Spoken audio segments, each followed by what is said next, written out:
Friends, welcome back our channel. आप सभी का आपके अपने चैनल पर स्वागत है। और आज हम बात करने वाले हैं एचपीएससी पीजीटी सब्जेक्टिव बैच के बारे में। बहुत सारे बच्चों के डाउट्स आ रहे थे कि मैम जो ये 5 अगस्त से जो बैच स्टार्ट होने वाला है, इसके अंदर किस तरीके से आपको चीज़ें मिलेंगी, सिर्फ क्वेश्चंस मिलेंगे या उनके आंसर्स मिलेंगे, या हम जो है किस तरीके से तैयारी करेंगे इसके अंदर, वो सारी चीज़ें आज हम डिस्कस करने वाले हैं। ठीक है, तो जैसे कि आप सभी को पता है कि 5 अगस्त से आपका बैच स्टार्ट हो रहा है और जो भी बच्चा इंटरेस्टेड है वो 6263 121 131 पे कॉल कर सकता है। ठीक है, 6263 121 131 पे कॉल कर सकता है। ठीक है, उसके बाद अब आपको बैच में किस तरीके से चीजें मिलने वाली हैं वो मैं आपको बताने वाली हूँ। जैसा कि आप सभी को पता है कि भाई जो आपका सिलेबस है, जैसे जो है आप बोलो कि आपका 50% एनसीईआरटी है प्लस 50% आपका कोर वाला पार्ट है। ठीक है, जो कोर वाला पार्ट है उसमें काफ़ी जो है मेजर सब्जेक्ट्स हैं। अगर मैं बात करूँ आपका ऑपरेटिंग सिस्टम, टीओसी, कंपाइलर, उसके बाद computer network, digital, software engineering. ठीक है, इसके बाद जो है इधर काफ़ी सारी चीज़ें आ जाती हैं, पाइथन, कंप्यूटर फंडामेंटल, जो आपका पूरा एनसीईआरटी है वो मैं यहाँ पे बता रही हूँ। ठीक है, उसके बाद जो है आपका इमर्जिंग ट्रेंड,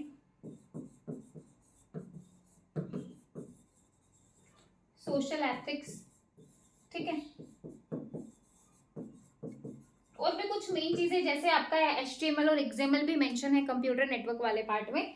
तो बहुत सारी चीजें, लेकिन अगर मेन बात की जाए तो ये जो है आपका सिलेबस है इस तरीके से। ठीक है, एनसीईआरटी है, आपका कोर वाला पार्ट है जो आपने कॉलेज टाइम पे पढ़ा है, और ये जो है आजकल 11th-12th की एनसीईआरटी दिल्ली के अंदर पढ़ाया जाता है। ठीक है, अब इसमें हम किस तरीके से करेंगे, मतलब किस तरीके से मैं आपको पढ़ाने वाली हूँ, क्योंकि हमारे पास टाइम कम है। अगर जो है एग्जाम, जैसे कि मैंने कहा था कि भाई सितंबर में होने के चांसेस हैं, कुछ इंटरनल सोर्सेज से पता चला है ना। तो अगर हम माने कि भाई नहीं हो रहा है सितंबर में एग्जाम, अक्टूबर और नवंबर में ले रहे हैं एग्जाम, है ना, तो इतना डिले लग रहा है, तो कहीं ना कहीं हो सकता है कि आपका एग्जाम जो है वो सब्जेक्टिव आपको देखने को मिले, है ना। और जो है उसके साथ ही आपको पता चले अक्टूबर एंड या जो है नवंबर में आपको एग्जाम देखने को मिले, तो कुल मिला के अगर हम बात करें तो आपके पास जो है 2 से 3 महीने हैं। या फिर अगर आपके पास कम टाइम भी है तो हम किस तरीके से प्रिपरेशन करेंगे। ठीक है, तो सबसे पहले हमें स्मार्ट वर्क करना है, क्योंकि इतना सारा सिलेबस जो मैंने अभी आपके सामने लिखा है वो एकदम से तो पूरा नहीं होगा ना। वो 30 दिन में हो सकता है, ना 60 दिन में, और ना ही 90 दिन में, क्योंकि चीज़ों को देखना, क्वेश्चंस करना, फैक्ट्स की बात कर रहे हैं, आपको याद करके क्वेश्चंस लिखने हैं, सिर्फ टिक नहीं मारने हैं। ठीक है, उसके बाद सेकेंड थिंग ये है कि भाई आपका जो एग्जाम का पैटर्न है, 18 क्वेश्चन, 3 क्वेश्चन एक्स्ट्रा। ठीक है, उसके बाद 15 क्वेश्चन कंपल्सरी, ये कहानी है। ठीक है, अब ये जो 15 क्वेश्चन कंपल्सरी है ना, ये आपको करने हैं। अब इसको हम किस तरीके से करेंगे, तो भाई आपको जो मैं प्रोवाइड करूंगी, यानी कि 5 अगस्त से पहली क्लास है जिसमें हम सारे बच्चे, जितने बच्चे हैं बैच के अंदर, वो सारे बच्चे डिस्कस करेंगे कि किस तरीके से हमें पढ़ना है, किस तरीके से हम प्रिपरेशन करने वाले हैं। एंड सेकेंड थिंग, आप लोगों का सभी का व्हाट्सएप पे ग्रुप बनेगा। वैसे तो टेलीग्राम पे ग्रुप है सभी का, मतलब जो जितने भी पेड वाले बच्चे हैं, लेकिन एचपीएससी सब्जेक्टिव का बैच में जो है व्हाट्सएप पे बनाने वाली हूँ। क्यों बनाने वाली हूँ, सारी चीजें मैं बहुत अच्छे से बताऊंगी। पेड ग्रुप बनेगा ये। इसमें क्या होगा कि डेली जो है मैं आप लोगों को, जैसे हम जो है डिसाइड करेंगे, एक सब्जेक्ट पहले उठाएंगे और टारगेट करेंगे कि भाई 4 दिन में जो है, 4 से 5 दिन में हम एक सब्जेक्ट को कवर करें उसके इंपॉर्टेंट क्वेश्चंस के साथ। पहले 2004 से 2011 तक के जो यूजीसी नेट के आपके सारे क्वेश्चंस हैं वो हम कवर करेंगे। उसमें जो है, उसमें हम क्या करने वाले हैं, उसके अंदर जो आपके 2004 से 2011 जैसे डीबीएमएस के जो क्वेश्चन आ रहे हैं वो मैं आपको वहाँ पे करवा दूंगी। उसके साथ जो इंपॉर्टेंट क्वेश्चन और हैं, है ना, वो हम करेंगे। तो ऐसे जो है आपका पूरा सब्जेक्ट मैं आप लोगों को मतलब पीडीएफ बना के दूंगी, जिसमें आप जो है क्वेश्चंस को याद कर सकते हो, क्योंकि लास्ट टाइम है याद, अगर आपको कुछ समझ नहीं आ रहा है आप समझ सकते हो, अदरवाइज आपको याद नहीं हो रहा है तो आप मेन चीज़ों को, डेफिनेशन को, पॉइंट्स को जो है याद करोगे, क्योंकि याद करने के अलावा कोई और ऑप्शन नहीं है, आपको लिखना पड़ेगा।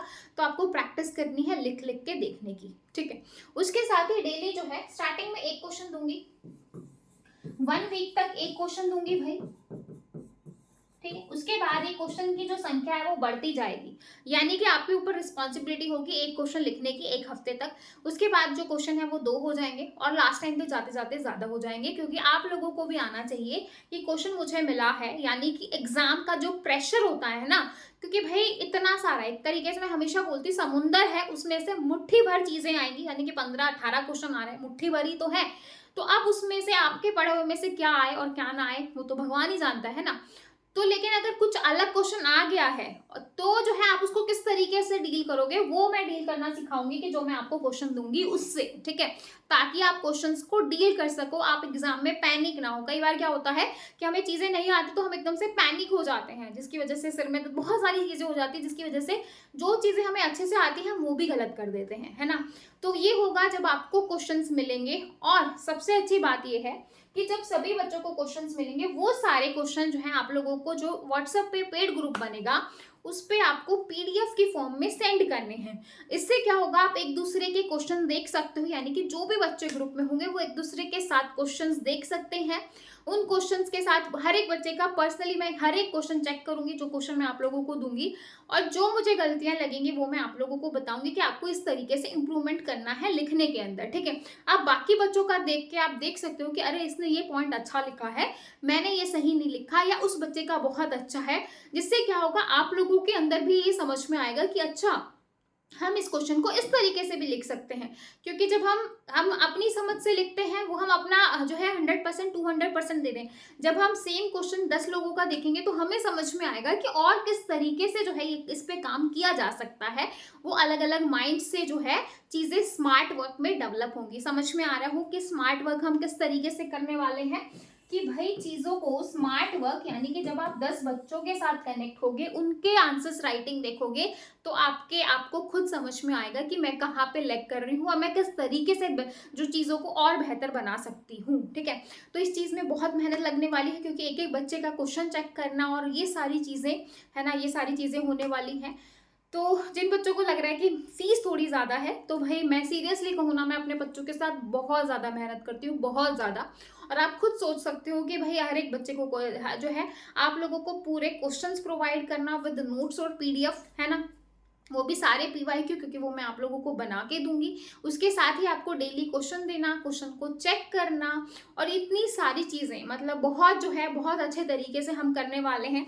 और आज तक कभी ऐसा नहीं हुआ है कि मैंने टाइम पे सिलेबस नहीं खत्म करवाया हो। एग्जाम से पहले मेरी हमेशा ये रिस्पॉन्सिबिलिटी रहती है कि एग्जाम से पहले मैं आपको जो है बार बार बार बार बार बार रिवाइज करवा सकूं, ठीक है। तो रिवीजन मस्ट होती है मेरे हर बैच के अंदर, कि भाई मैं एग्जाम से पहले आपको जो है 2 से 3 बार रिवीजन दे सकूं, है ना। तो यही हमारा इसके अंदर टारगेट रहेगा कि भाई एग्जाम से पहले हम आपके पूरे सिलेबस को टच करें, मतलब टच यानी कि बहुत अच्छे तरीके से करें। आपको चीजें और पॉइंट्स जो है वो टिप्स पे याद हो। जो लाइव क्लास रहेगी, डेली लाइव क्लास रहेगी, आपको ध्यान रखना है उस लाइव क्लास में मैं आपको सिर्फ इंपॉर्टेंट पॉइंट्स याद करवाऊंगी। नोट्स पीडीएफ तो मैं आपको प्रोवाइड करूंगी ही, साथ में ही जो पूरा जो एक सब्जेक्ट है ना, उसको जो है मैं उसके मेन पॉइंट्स आप लोगों से डेली पूछूंगी। जब 10 बच्चे जवाब देंगे और आपका कहीं पे मिसमैच करेगा तो आपको समझ में आएगा कि हाँ ये पॉइंट्स इंपॉर्टेंट है, या फिर आप कहीं पे भूल रहे हो और बाकी बच्चे आंसर कर रहे हैं। तो ऐसे जो चीजें हैं ना वो बहुत ज्यादा याद होती हैं ग्रुप के अंदर, ठीक है। तो ये सारी चीजें रहने वाली हैं। तो कुल मिला के चीजें आपको टिप्स पे याद रहेंगी। और जिन बच्चों ने कोर्स ले रखा है वो डेफिनेटली कमेंट सेक्शन में बता सकते हो कि भाई मैं आप लोगों को जो है सिलेबस कंप्लीट करवाती हूँ प्लस रिवीजन, और आपको चीज़ें जो है मैं बार बार मेरा यही मोटिव रहता है कि मैंने आज अगर लाइव में पढ़ा है तो कल 10 मिनट में उससे पहले आपका पूरा सुनूं आपसे कि भाई आप लोगों को याद है कि नहीं है।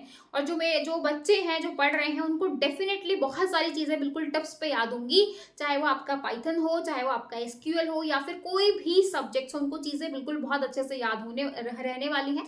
बच्चे डेफिनेटली कमेंट्स करके बता सकते हो अगर आपको मैं जो बोल रही हूँ वो सही है, ठीक है। प्लस भाई फीस इसलिए थोड़ा है क्योंकि उस मेहनत बहुत ज़्यादा है, रात दिन लग के जो है मैं आप लोगों के लिए क्वेश्चंस बनाने वाली हूँ। आप लोगों को कोई ऐसा हेक्टिक नहीं है कि हम क्वेश्चंस कहाँ से करें, हमें कहाँ से मटेरियल मिलेगा, आपको कुछ ऐसा करने की ज़रूरत नहीं है, ठीक है। आपको चीज़ें मिलेंगी भाई, और यही सब कुछ है।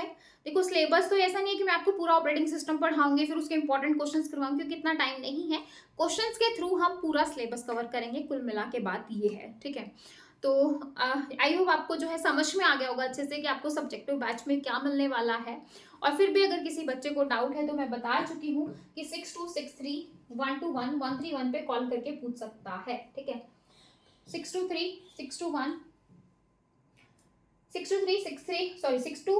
121 131 पे आप कॉल करके पूछ सकते हो आपके जो भी डाउट्स हैं, ठीक है। तो वीडियो अच्छी लगी हो तो लाइक जरूर कीजिएगा और फिर मिलेंगे नेक्स्ट वीडियो में, तब तक के लिए bye bye, take care, thank you.